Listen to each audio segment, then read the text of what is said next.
This episode of Marijuana Today Daily is brought to you by Greenworks Consults, a company run by longtime listener to the show, Jason, who's an expert when it comes to helping businesses get better at doing business. Jason and his team over at Greenworks Consults are good at helping businesses tune up and dial in their operations with better project management, workflow mapping and design, and process standardization.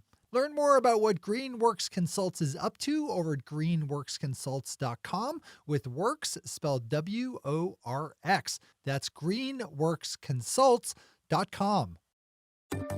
Good morning, Marijuana Nation. It's Thursday, February 6th, 2020, and you're tuned in episode 881 of Marijuana Today Daily.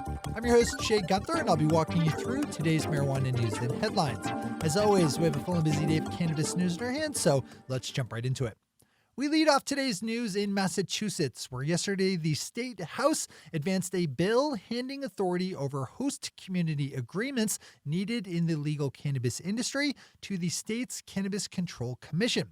We've covered this storyline for a long while now, as right now there's no government oversight over the agreements required by legal cannabis businesses to operate in any given locality, which has led to a situation where most legal marijuana companies have been fairly shaken down by towns and cities that have been able to demand more money for longer terms than allowed.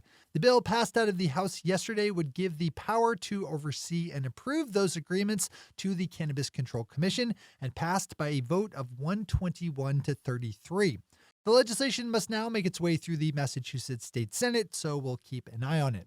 This is a huge impediment in general to the adult use market in Massachusetts, so this is big news.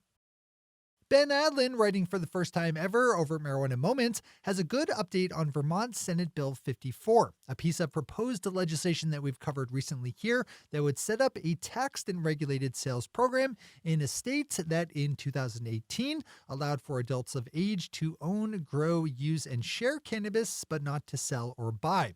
Yesterday, the Vermont House Ways and Means Committee voted 8-3 in favor of the bill, which now heads to the House Appropriations Committee, where if it slides through there, then goes to the full House for a vote. As Ben's reporting, the bill has been changed enough since passing through the Senate initially that it will require another pass through that legislative body before it can be taken up by Vermont Governor Phil Scott, who has indicated a willingness to sign.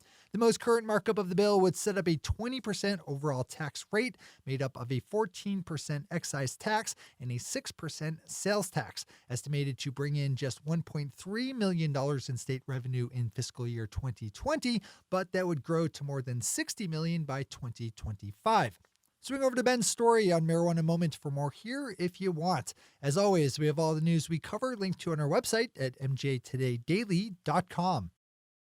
Our final top story in the day brings us out to Rhode Island, where on Tuesday, lawmakers in both the state House and Senate voted in favor of a bill handing back authority to Governor Gina Raimondo over the state's legal marijuana industry that they had given themselves last year via legislation.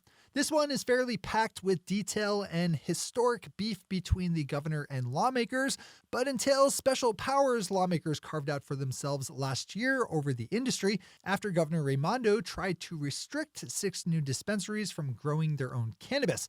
The governor filed a lawsuit after lawmakers gave themselves those special powers, and on Tuesday, the legislature caved. There's a lot of overlapping complex issues here, so maybe not a bad one to read in full today. Those are our top stories for today. It's time for Marijuana Today Daily Headlines Blitz. Before we blitz out in headlines, let's quickly thank our sponsor, Greenworks Consults, which is run by a longtime listener to the show, Jason, who's an expert when it comes to helping businesses get better at doing business. Jason's team over at Greenworks Consults, with works spelled W-O-R-X, specialize in helping legal cannabis businesses do things like develop basic standard operating procedures and key process indicators, and to run analysis on your company's process capabilities. Jason and the Greenworks team know how to implement Six Sigma project management, as well as lean project management, which will help you cut waste and improve your bottom line. The days of being just able to open up a marijuana dispensary anywhere without much effort and thriving are behind us now, and it's time to get your business operations tuned up and dialed in. If you have a business that does stuff, then you need to get in touch with Jason over at Greenworks Consults so that they can help you do stuff better. Open up greenworksconsults.com to learn more. Again, with works spelled W-O-R-X. That's greenworksconsults.com. All right, time for the Blitz. We have some numbers out of Michigan, where yesterday the state released figures for the first 2 months of legal adult use marijuana sales, with just under $18 million in all ticking through dispensary registers, generating $2.9 million in taxes for the state. Right now, there are 43 licensed adult use shops in Michigan, serviced by 18 licensed growers and 7 processors. There are also 4 secure transporter license holders, 3 event organizers, and 1 safety compliance facility. Michigan Live has a handy map of the state's 43 adult use shops. Pop over if that kind of thing would be helpful. Snapping back up to my corner of the country here in Maine, we have Penelope Overton over at the Portland Press-Herald reporting that Maine state lawmakers have backed off of plans to double the per-acre fee associated with growing industrial hemp, and to hold off on imposing planned new stricter standards over the amount of THC allowed in industrial hemp. Those new THC standards would bring Maine state hemp law in line with how the federal government measures and handles THC levels, but lawmakers decided to wait this year after a huge outcry from Maine's small but growing core of hemp growers, as more than a quarter of them would have measured over the limit during last year's growing season, had these stricter standards been applied.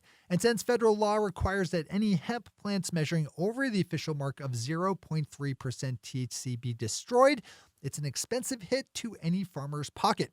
So you can understand Maine farmers' reluctance to embrace that system. So for now, at least during this year's growing season, Maine farmers will have a little bit of breathing room, but not much, as federal laws with the stricter rules will go into effect at the end of this year. So it's a very short reprieve. A new poll out of Kentucky finds that residents in that state overwhelmingly support the legalization of marijuana. Similar to levels of support that we see everywhere, medical cannabis legalization was favored by 90% of respondents, up from just under 80% in 2012. The big bullet point on this, though, is the 59% of Kentuckians who want to see adult use become legal, which is up 20% from 2012. That is a remarkable swing. Yesterday in Connecticut, Governor Ned Lamont gave his State of the State address and called for the legalization of adult use marijuana. Noting Connecticut's proximity to so many other bordering states with adult use legalization, Governor Lamont spoke about the need to coordinate on marijuana policy at a regional level. We reported last year on meetings held between Governor Lamont and his gubernatorial peers from New York, New Jersey, and Pennsylvania. Pop over to Marijuana Moment for more here and to watch video of Governor Lamont yourself. Chris Moore over Mary Jane has a great story looking at the issue of the transition from a traditional illicit market to a newly taxed and regulated legal market in the state of Massachusetts. This one focuses on the Bay State with a new report by Bo Kilmer at the Rand Drug Policy Research Center, saying that it will take years to move most consumers to a legal market in Massachusetts, but this has broad applicability everywhere, so it's worth taking a full dive in. Another story that's worthy of a full read can be found over at the Sun Gazette, where Caitlin Washburn nicely covers a growing conflict between established vineyard operators in California and the legal cannabis companies that are now starting to compete with them for workers. One of the galling things in this article is the outrage that wine growers are expressing because legal cannabis operators can pay their workers better and offer them benefits and safer working conditions. I guess I just don't have much sympathy for industries that are built around treating people as the cheapest commodity parts available. Our final story on the day is some good news out of Virginia, where a state House committee voted in favor yesterday of a bill that decriminalizes cannabis. The House Court of Justice Committee voted 13-9 to pass on the legislation, House Bill 972, which has the support of Governor Ralph Northam and a corresponding Senate bill making its way through that legislative chamber. There's a bit of controversy on this one as the ACLU of Virginia has publicly come out against it, as it does not go far enough, in their opinion, in addressing racial disparities and other issues caused by the racist war on marijuana and drugs. Those are the headlines and news for the day. I'll be back with you again tomorrow morning with another information-packed episode of Marijuana Today Daily. But in the meantime, if you have any stories to share or feedback to give, zip us an email to headlines@mjtodaydaily.com. And while you're clicking around the interwebs, swing over to our website at mjtodaydaily.com to find links to all the news we cover. Thanks to our sponsor, Greenworks Consults, and to our awesome Patreon listeners for the support that makes this show possible. To join the illustrious ranks of the Patreon listeners yourself, swing over to our website at mjtodaydaily.com and click on that big blue button at the top of the page that says Become a Patron. I'm your host, Jay Gunther. Thanks for tuning in and starting your day with marijuana today.